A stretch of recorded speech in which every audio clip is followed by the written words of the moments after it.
Hi, everyone. Thanks for tuning in to the Printed Circuit Podcast, where we discuss trends, challenges, and opportunities across the printed circuit engineering industry.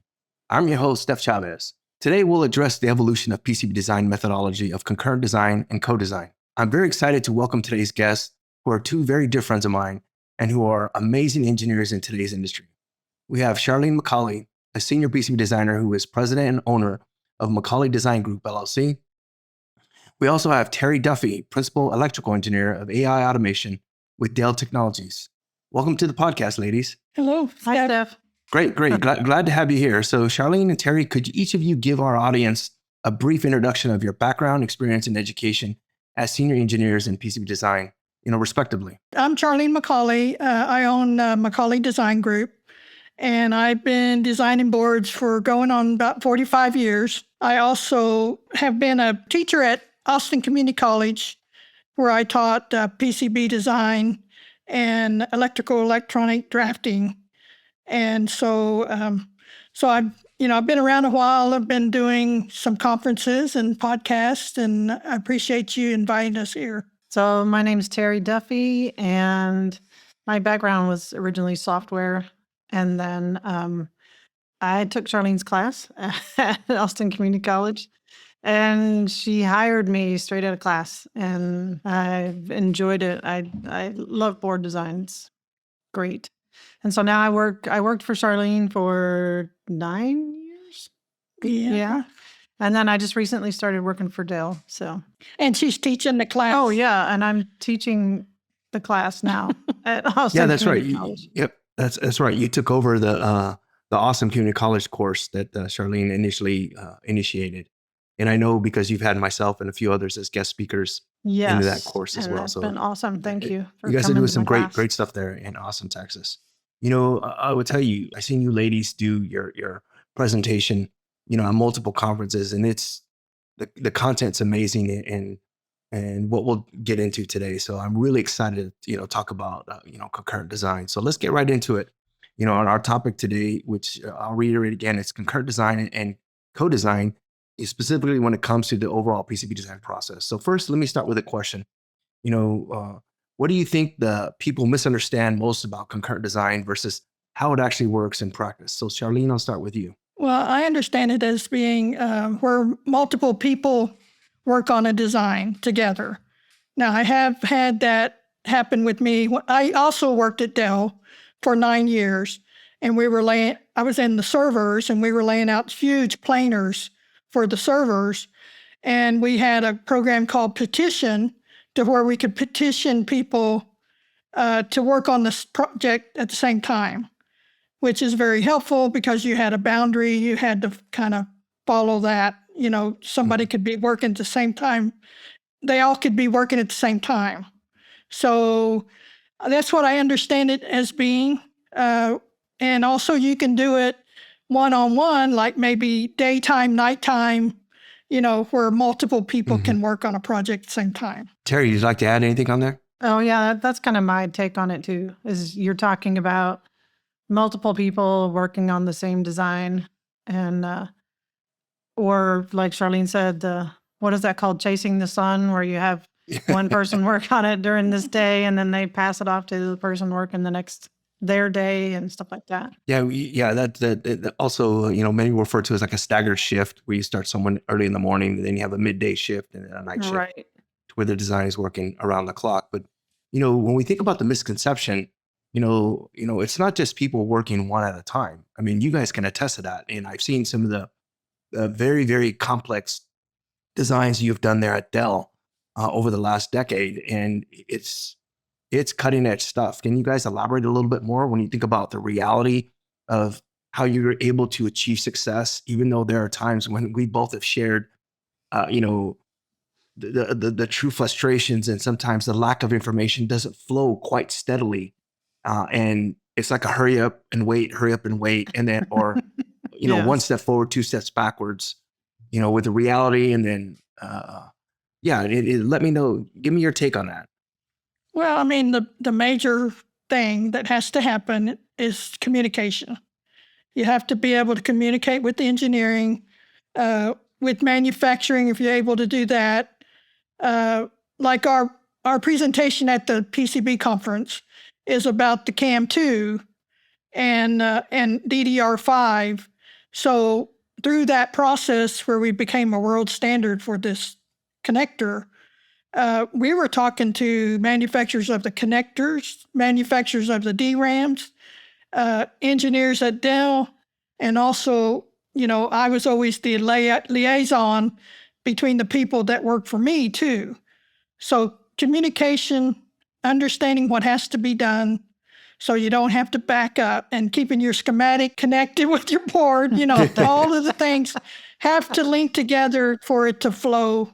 And you usually nicely. have multiple engineers too. So that is, they've got to keep their side concurrent as well. So, And changes are a big deal. Oh yeah. Yeah, I think we the three of us would agree that change is one thing that is constant throughout the process. Change is inevitable, and how we respond to change and how we adapt to change, it makes a difference, as well as our ability to cope with that change, and how do you adapt to it, and how do you rebound to it, and how do you respond? Because one little change can cause a board to be broken. If you don't get it communicated properly and made properly, you've got to be really careful when you're working with multiple people.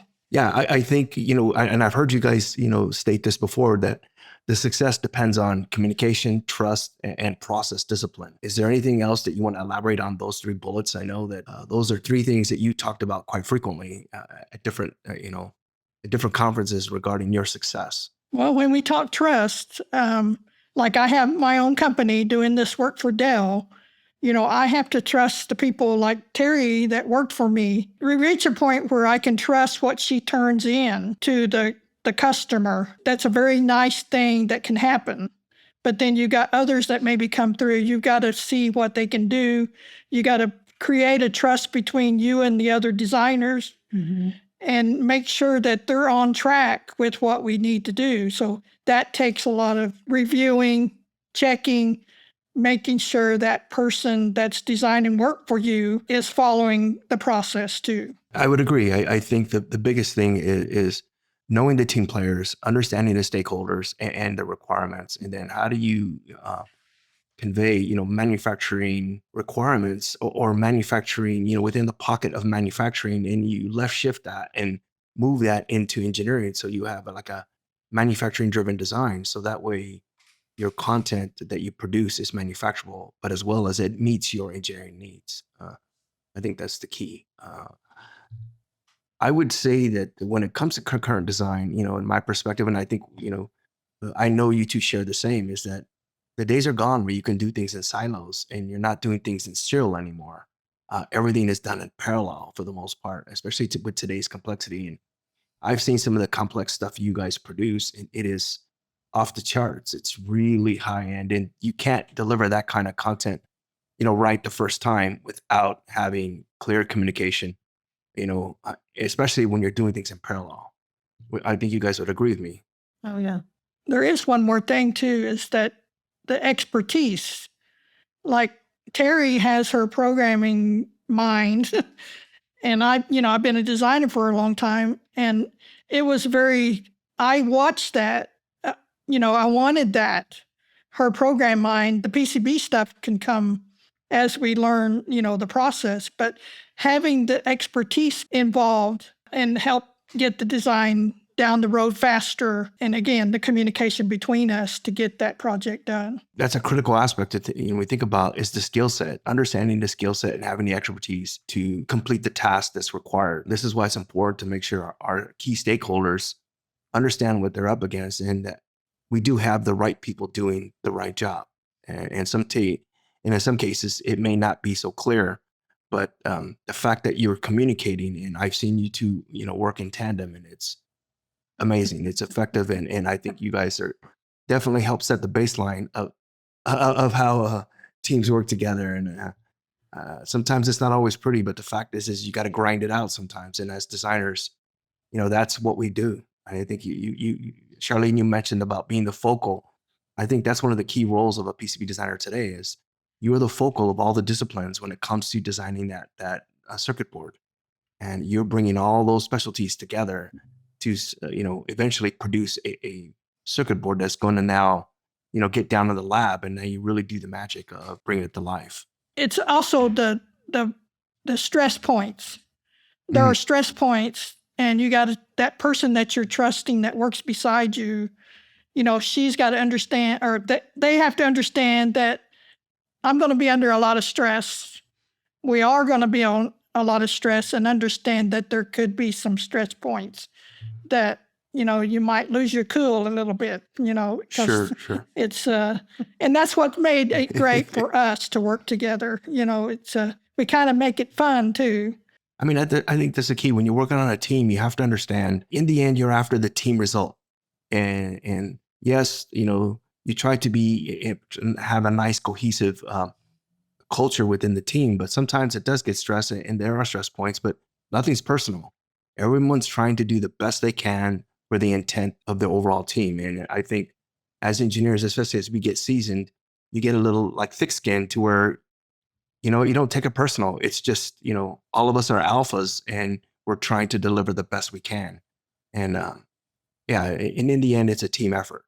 With that said, when I think about teams, and let me move on to organizations. So when we think about in the real organizations, whether it's SMB or enterprise level, where do you typically see concurrent design breakdown, in a general sense, when you have teams, or especially when you guys are lecturing at your conferences, teams, and I've heard people come up and say that, they've had issues in their process. So from your perspective, where do you guesstimate where it usually goes south? It doesn't, it doesn't flow, or it doesn't go right for them. All those things that we just talked about, making sure my team's all on track and following the steps that we need to follow. Because if I got somebody that's kind of going off in some other direction and not really following what the engineer is asking us to do, that's going to cause issues. And that's, on my part too. I mean, I've got to make sure I can trust what's happening, because that's where it breaks down. If they're going off on another track, we're stopped almost if something is not going the right direction. So, and that's where the concurrent design, there has to be a watchful eye on what's happening. Unless there's so much trust, like what I had with Terrie, I know it's okay, but then we both know when it's time for us both to look at what we're doing. Right. I mean, her look at what I'm doing, and kind of create a partnership to where we trust each other and have another eye on the project. Sometimes she would even send me a Zoom, and she says, okay, I'm doing this. I'm watching from the other side as she's doing something. She would watch me on the Zoom and watch me make the change. And I'll say, this is how we're, and I'll say, wait, you missed one. So it's, that's going down another path, not following the directions of the engineering, what manufacturing needs, that just stops the project really when you're not following the right path for each other, for the project. Yeah, and I see that like version control. Who has the master copy? Where does the master copy sit at all times? Because you're going to duplicate effort. You're going to waste hours. You're going to lose a lot of productivity if you don't know, where the master is and where to start. Because I've taken one off the site and started editing it, and they're like, "Wait, that wasn't the most current." I'm like, we figured out a good way to, I think we're going to talk about version control, but we figured out a good way to kind of eliminate issues with that. If you're a small company and you don't want to spend lots of money on a version control software or something. Yeah. I mean, when you think about version control, right away that jumps to mind is like your PLM system or your product life management system. How are you going to control your data? How are you going to lock it down? Using servers, small companies, I've been there, I use a server, and somehow or another, wrong version gets updated, or worse, the wrong version gets fabricated, and things get missed because who's controlling the data, or the master's been deleted from the server and nobody knows what happened. So I think, that's a strong case of implementing a good PLM system. And it's a big deal getting boards made too, Yeah. making sure they have the right files when they're Yeah. getting ready to make the boards. Yeah, when you think about the main problems I see are inconsistent, design details. Do you understand all your requirements? Are all the requirements captured? And you think about design constraints. Did you get all the constraints in? Are they designed appropriately? Did you communicate with your fabricator up front and you get your stackup locked in? So when you have your design constraints all locked down, everything's in sync, and you can't have that without communication. This is why, as you mentioned, when you think about just summarizing, that requires, strong upfront planning, ongoing reviews, throughout the different phase gates. And Charlene, you mentioned that you're the focal between the two of you, or when you're on the task, is that you're kind of the oversight. So you need leadership oversight, not just within your realm of the PCB realm, but also the project lead and the project managers need to be all in sync, so that way there are no phase gates missed. Yeah, and even keeping the engineer on track too. Oh yeah, I mean we all know sometimes, God bless the double E's, but sometimes they will deviate and they want to try something out, or they'll want to add a parallel circuit to the design because they're not sure which one's going to work. And now, it's our job to try to squeeze it all in there, and it's a challenge. If they ask you to make something that doesn't make sense, like give you a change, and call them, say, hey, this is exactly what you want, right? Don't waste your time doing all the changes before you verify. They always think in black and white. We're looking at color and multiple layers, and we got to kind of get them on track to say, okay, this is what this looks like. Are you sure you want to do this? You're exactly right. And it's even worse, I think, when you have a young engineer or less experienced, I'll just say that, less experienced engineer who gives you a database back and he says, I went ahead and did some routing and implemented the change. It's not always the young ones that do that either. It's always I always scary. tell them to stay in your place. If you're going to do something, don't go over there in that other part of the board. Stay right there in your corner. Yes. Yeah, so that leads me to our next question. So how do teams actually divide up a PCB so that multiple designers can work on it, at once? When you think about whether you partition it, or depending on whatever tool you use, how are you going to partition the work up? And in some cases, I know in Expedition, we can have multiple designers attacking the design simultaneously, whether you're in the front and the back end. I think your guys' ecosystem, you can do the same. It just depends on the ecosystem. And I also believe that it's the culture. You got to buy into that kind of work. And if not, I don't care how good your tool is, if you don't have the mindset that that's the way you're going to work, it's going to fail every time. So I'm curious, what is your take on that? How do you see the teams, actually divide up the work? Like I said, when I was at Dell, we did have the partitioning software to where, 4 or 5 designers could work on the design, but you always had a dividing line.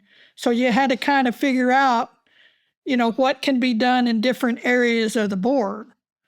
But as a small company, I don't have the luxury of getting a partition software. So then we have to look in, because the software we use, you have to be able to clip in things. So you have to kind of divide the board up in ways that you can easily clip it together. So, you got multiple things happening on a planer or a motherboard. Like at Dell, some motherboards, you're thinking long ways, not just corners. And so you got to think about where you're routing, what layers you're routing on. Can we easily clip in what Terrie is working on onto my board? And then we also figure out who's the master, who's going to have the master design, and everybody else will submit their portions of the board. And you have to do it like at least maybe in the middle of the day or in the end of the day, but you got to keep track of what's happening when you don't have something like a partitioning software. Right. So if I finished a section, I would say, hey, it's ready to clip. Yeah. And then you clip it in, make sure the master is up to date, and then we can I would take the new copy of the board and start something else. And it does help to do it in different shifts, because once we get something clipped in, then we can kind of look at it again Mhm. and figure out maybe we move on to somewhere else. But again, it's about communication, trust, and everything. You've got to stay on track with what is happening on the design. And we're talking motherboards here that we've been working on, that, you've got 12, 14 layers, and then lots of high-speed lines and lines to connectors. So there's a lot of areas that you can share, but you got to be able to work it into the design. I think the key here is, you have it plainly partitioned on who's going to do what and when and how you're going to implement whatever changes. And if something is going to affect another team member's area, I think it needs to be quickly communicated. And, from my experience within my ecosystem in the past, I've been able to do this all on the fly. I've had 3 designers, in one design, one shift. And then when I hand off in the evening, so everyone works 8 hours, I hand it off to, another design team in another region of the world, and they'll attack it, 3 designers. So in one shift, they think about like 1 day shift, sun up to sundown, and then sun up again. I've just produced, 48 hours of man effort in one physical day. And when I hear people say, oh, it doesn't work, well, I've got, almost 2 decades of using that format, and it's worked very effectively for me. So, and I know that you two have done the same, in the level of success that you guys have achieved. But don't get me wrong, I've done my share of, in a serial format where I worked an early shift or a late shift or a night shift and handing it off. But in the end, it requires communication, constant communication. When you think about the It does. benefits, which enables, parallel work on the fly, and the risks, merging complexity, it's always a challenge. And then inconsistency between sections, because each of us have our own like artistic characteristic of being designers. We each have our own flair of how we design, boards, and you could see it in the work. And I think you guys I've heard you compliment, or I've heard you state that in some of your conferences where you could see who does what. You know what I mean? And I can tell if somebody sticks it in an auto router too. Yeah. Yes, exactly. I mean, there is a difference between automation and just using automation without any control or whatsoever, and you get what you get, versus, an interactive approach where you are controlling the automation, you're controlling the interactive routing. And in the end, I mean, today's, evolution of when you say manual route, it's not actual manual. It's, I think you guys would agree with me. It's all constraint driven. So you're controlling the automation of your routing. You're not just freely just using, the automation That's of the a tool, good clicking way the to button. explain it is, you think of anybody that has worked with an auto router, they Mhm. know what it does. It's on its own path. It follows the net list, it goes its own way. Well, that can be a person too, that goes their own way. Yeah. And so, you can kind of do similarities between an auto router and a new person. You've never seen their work and they're not as educated or have the years in, Mhm. they'll be like an auto router. They'll just go off in their own way. And that's why you've got to really watch what's happening Mhm. on the design. Yeah, I think oversight is the key word. You used that a couple times already in this podcast. You got to have oversight, and especially if you're working with an unknown variable or a team member you haven't used before, or even someone who's new to the field and are fairly new and they don't quite have the experience yet. And so you got to definitely keep them, like bumper rails. You got to keep them down the path, Right. which is, what constraints do. Constraints help us keep us down that path, but the constraints are only as good as the human who input those constraints, and how Yes. well they relate back to the design requirements. So with that said, let's move on to the next question I have. So why is upfront setup and planning so critical when multiple designers are working on the same PCB? So if you don't plan it up front, you're going to duplicate your efforts again. And I know, like, one thing that Charlene mentioned, I'll let you talk about it, but Go ahead. was getting the board set up from the beginning to be able to Gerber out. You want to start with all your constraints and your views and all your setups correct before you even start. And because if you don't have that, just don't even need to partition it really and try to do anything with it, because you're just going to have to go change it all again. But Yeah. Well, like she's saying, we had some boards that were similar, and we always had to, Gerber out. So I would go in and set it up, get the Gerber set up, and be able to use the design we've done before. And you eliminate a lot of the stress at the end of the design when they say, oh, we got to push the button, we got to send it out and get boards made. And that's where the stress point comes. Okay, are we set up? Or am I going to have to spend a couple days so I can get it set up to Gerber out? So I try to do as much as I can up front on the design and make little changes, in the end. But the stack up is the big thing. But a lot of times our projects, we didn't have the proper stack up.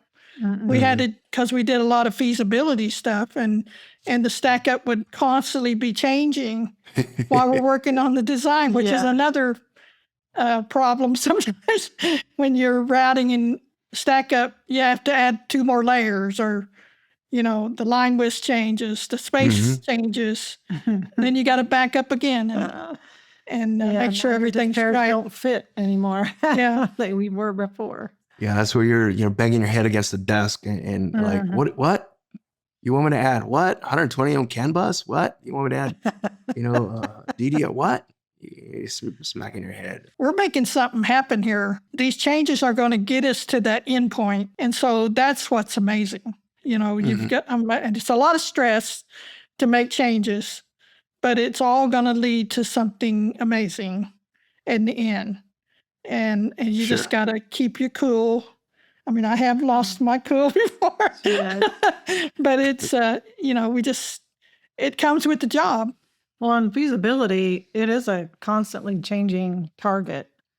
So, I mean, when we were helping with the CAM stuff, I mean, that even just the design of the connector changed. I can't even remember how many times that changed. Different sizes, different pins, different pin placements, the way the pins go. I mean, we're just changing it almost weekly. But you still have to route the whole board. Yeah, because we got to see if it'll route, yeah. So, yeah, it was it was interesting. But in the end, we have a connector that's a world standard, so like our CAM I would tell you, that leads me into the next question, and we discussed it a little bit before, but, why does version control become such a major pinpoint in concurrent design? I mean, we kind of, danced around it, but, why is that? Why has version control become such a major pinpoint from concurrent design? Charlene, I'll let you start. Sure. I just know if you've been burned by starting with the wrong one, and then you put a whole day's worth of work in and it was worthless because you didn't get the right version. Yeah, you get way more concerned about what version you're getting. And, you have to, you have to have a convention. Like Charlene has her own naming convention, and we have, the key areas where we store the master and keep it identical to the schematic. And, you got to have your steps in place. But even with your steps in place, we still occasionally get the wrong one, or the name doesn't get changed, or the engineer doesn't put the right schematic back on the site. So it just can make a huge mess if you are not starting from the correct board. Yeah, you've got to watch when an engineer will send you a schematic and he says, okay, here's the new schematic. You load it up on your board and everything disappears. Yeah. Or things start popping off the board and going, I don't think you had the right revision on that. So we were constantly watching what the engineers did, what we're doing, and we devised a way where, you had the date of the project because it's changing daily and it's changing hourly. So we would use a date, we would use a letter like A, B, C, D, E, F, G, and then the person's initials on the project, because a lot of times we're clipping back and forth, so everybody's keeping their revision going forward. But if we reach a point where something's not working and we got to back up, we can go back to A that day or B or, wherever we need to go. So, it's the problem with having a small business. We don't have the luxury of some of the big softwares that's out there. I don't have the luxury to buy those type of software. So, but we did pretty good with everything. We probably had a glitch here and there. But it really flowed really well. And it's just keeping track, making sure who has what, who's the master again, making sure who's the master and who's working on what. I mean, even with the revision software, you can still get burned. I mean, nothing's perfect. So you still have to keep, a little more vigilance on, am I getting the right software? Am I starting at the right board? Am I got the right engineering changes that need to be made or, But the nice thing with boards, you can fix a broken, something that broke. You can pretty much get it in there. That's what I tell my students. Yeah. Don't worry about it. Just get it in there. Yeah. We can make it work. We can fix it. Yeah. We can fix it. Figure it out. Yeah, I think that leads us into, our next question of what workflows help you avoid endless iteration loops and rework when co-designing? Because you talked about workflows and why, and sometimes, you have to take a step backwards or two step back, or, as a Marine, I don't say, retreat, but instead you just fall back to a better fighting position. So you think about sometimes you got to go back to that previous revision and go in a different direction because it didn't, the first, that path you were on, it turns out it's not the right path. You could just, you see it down the road that, hey, this isn't going to work. The fact that we worked on feasibility, you are going forward and backwards all the time. I mean, it's a constant go a little bit forward and see if it works. If it doesn't work, you got to go back. So whenever we always started something, a new test, we made sure we had a file that said, this is before the test one. Test one is here. And we go off and we do it, and this is what we have. Then we go back and say, okay, let's try test two and see if that works. It's like a scientist, We had option C directory, option D directory. So, goodness. sometimes because you may need to go back to that test one and go a little further down the road. So we were constantly testing out all different scenarios for the CAM2 boards that we did. And so, you never say it's not going to work. You never say that, this isn't working, so let's go over here. But, I always have to know you might have to go back to that other design and try to see if that's going to work. So it's a really just think of yourself as a scientist. Think yourself of you're trying to get down this path and seeing if you can make it work and just be open to that. I have our revisions were letters. It starts with A. I think I got all the way to X in one day. My goodness. I was like, I'm going to save this one. Okay, I'm going to save this one. I've gone AA after A to X and then AA and AB, AC. Oh my goodness. I've gone past X before. Yeah, early in my career when I worked at a small service bureau or even small companies, we didn't have the digital thread or the digital twin, per se as we do now. And it's a whole nother ballgame now within the ecosystem. With my former company I was at, we were very effective because we had that digital thread and the digital twin of how we communicated on the fly. We were able to communicate very effectively, even though the person's on another state or on the other side of the ocean.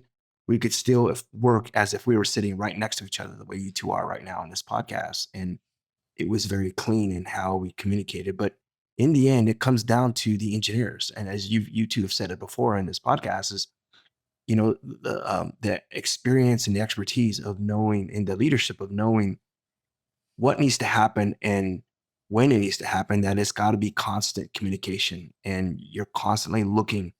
Even when the double hands you content, sometimes you got to question, or you need to double check, because as you mentioned, Terrie, sometimes you start working on a design, you realize, oh my God, he gave me the wrong, or he or she, or they uploaded the wrong database, and the changes they made were to a version behind. And Charlene, you mentioned sometimes you go to integrate it, those changes, all of a sudden half the circuitry rips up.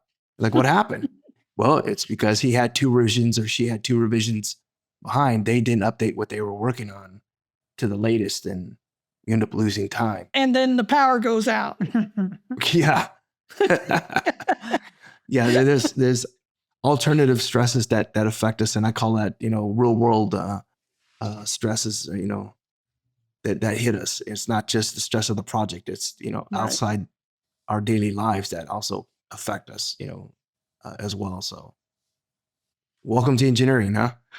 Yeah. So with that said, let me go to the next question here. So can you two share some real world examples of where co-design either failed badly or worked exceptionally well? I know you guys done both, but just give something to the audience here of something you shared. I mean, we have little fails all over the place, but We have had to send our work to other engineering teams, Mhm. like, Mhm. and they come back and completely did it differently than what we had submitted. We have to keep track of, like, working on the projects we work on, like we're working with Dell a lot of times, but we'll send it off to a team, and they wanted something from us, but then we send it to them and they do it completely different than what they've asked us to do. Sure. And that just causes a lot of stress. I mean, you have to kind of get in their face or in there and say, okay, what are you doing? Why are you making Yes. these changes? So we got to understand, why are they going down that path when they asked us something? So that's where it starts to break sometimes, because you're Mhm. working with other complete different teams, and you have no control over what they're doing. And that can cause a lot of stress, and cause things to break. And then, Yeah.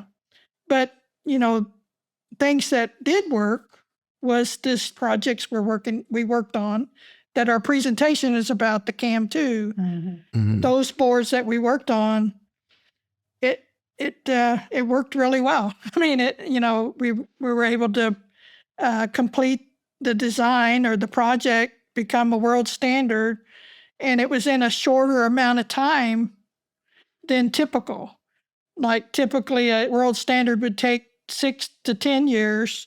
We did it to 4 and 5 years, and it was a very small team that did that. But that was keeping the concurrent design, all of the things that we've been talking about, staying on top of it, making sure everything's flowing, and we were able to complete the project faster than normal. The concurrent design can also mean, the engineers for us were still working on things and developing things at the same time.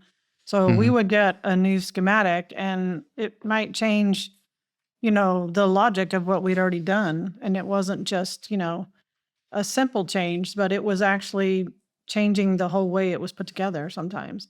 Or they would throw new pieces in there and say, oh, we have to add this. But so they're doing their side of the Studies, concurrent their work studies. too. Yeah. So they were doing their studies and doing their updates. And then the mechanical guys would throw loops at us and new mounting holes and stuff. So there's concurrent, not just layout people, but there's all the engineers and manufacturing, and the whole bit is working at the same time. Sure. So that part is still going as well. And that was a big success for us, that whole thing. But there were times when, like, I would post something and I didn't save it to a new revision.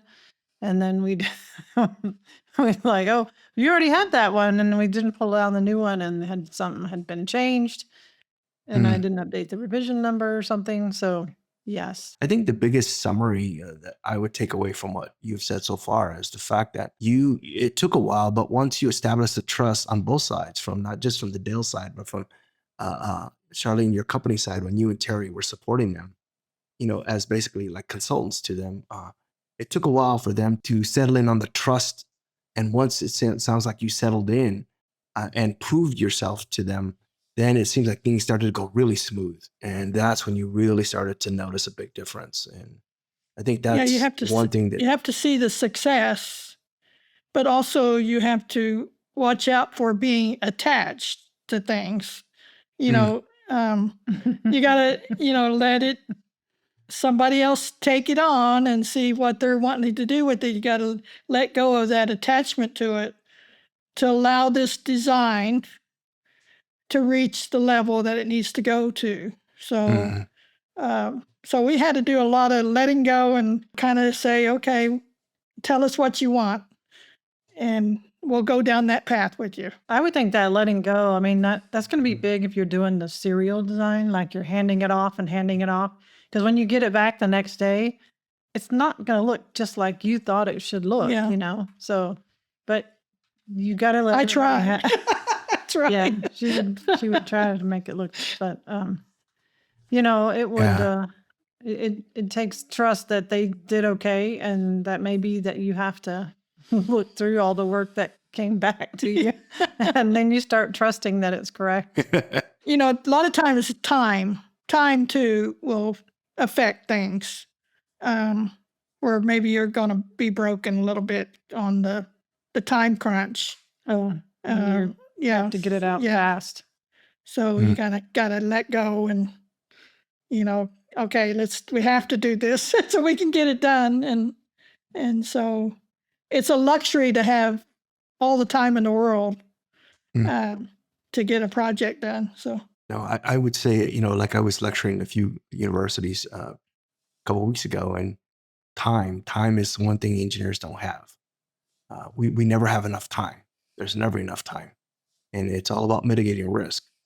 Our job is to mitigate risk. And how do you meet your requirement by doing that? So with that said, there's a couple more questions I want to ask before we close this out, because I know we're getting deep into time here. So one thing we talked a little bit about, but let's just address it head on, is how do you two see AI and automation changing co-design workflows and PCB design? I mean, AI is the big question. There are a lot of the software companies are incorporating AI into their software. As far as a designer, I don't see it taking over, but I do see it enhancing the steps like all these steps that we talked about. It's in the memory. It's in there where you can utilize something you did in the past, and the AI will trigger and say, "Oh, you did this last time. Would you want to do that again this time?" And more of a guide or something that can take away a lot of the stress, maybe that trying to remember, how did I do that last time? Or create checklists that you can follow. So I see it as a smooth way of getting you down the path, making sure you're following all the steps that you need to follow, laying out a printed circuit board. I see it enhancing design in that way. I can see some designs, maybe it will be able to do it, but it has to be a pretty simple design for AI, I think. And they're just getting more That's my opinion, that it would take over and do the design for you. Because we just talked about all these things. Oh, sure. And you imagine AI doing all of that? Not yet. And getting your design done. So, No. Terrie's, not for a complex design. No. Yeah. My analogy that I give to my students is that, because that's one of their first questions when they come into class is AI, is this job going to be available? Is AI taking over the job?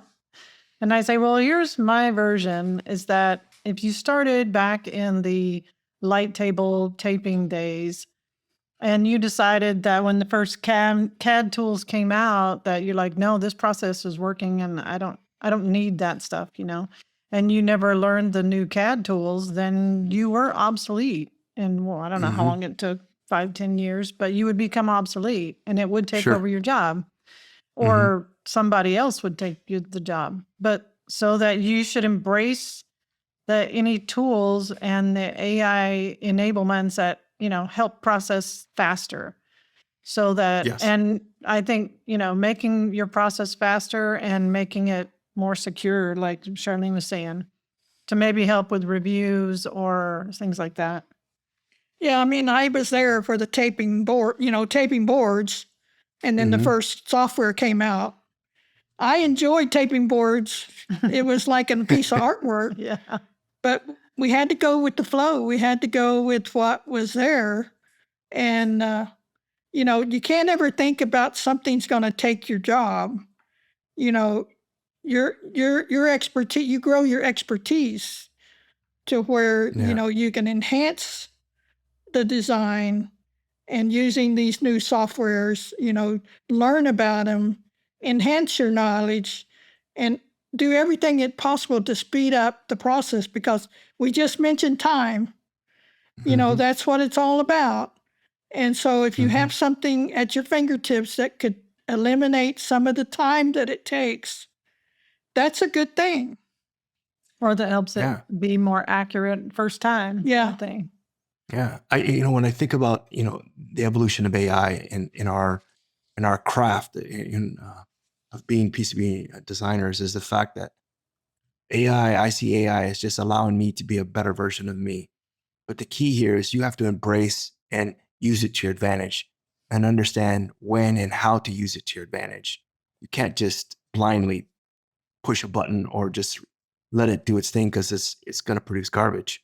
Right. It still needs the engineer, and the bottom line is the engineer still owns the decision. Who is going to take your job is not AI; it's the engineer wielding AI that's going to take your Right. job. That's the way I see it. Can I say something else? Yeah, go ahead, please. Okay. It's just like when we have to push the button to Gerber a board. Everybody thinks you just push a button and everything pops out and you get a good Mhm. board. A lot of the higher ups think that AI is going to be that button that they can push and it's going to flow out. And it's the same scenario. Everybody Yeah. that doesn't know what's going on, they're going to think that AI is going to take care of everything. But we've got to convince them that, we have to work in parallel with this Yeah. AI. We have to work together, utilize the good and bad of the AI and with the designer. And it's all about providing something that will keep us going and get the project done faster. So we've covered quite a bit, and unfortunately, due to time, I think that's all we have time for today. So I want to make sure you guys get a chance to give any parting advice to teams starting with co-design, and what would it be? So can you share any last insights or any last comments? Well, it's just like what we talked about. You have to have a team that you can trust, and your immediate team. But also you have to be open and willing to allow other people to come in and have their opinions. And that's what we're talking about, is working at multiple teams, be accepting of different ideas, and communication is everything. And be diligent about, if you do have certain processes about version control or whatever, even if you're like, oh, that doesn't matter, do the steps every time, because you will get burned if you don't. And it's worth the extra couple minutes to do that extra step. But so be diligent about it. And if you think something's wrong, don't hesitate to question it either, because you don't want to have to go back and redo it because you thought it might be wrong, but you didn't ask, and then it was wrong. So it's, communication, follow the process, be diligent about all of the details. It really, details do matter. I agree. I think the key is making sure you have a process in place and it's established and it's locked down, and then you follow the process no matter Right. what you're doing. Follow the process.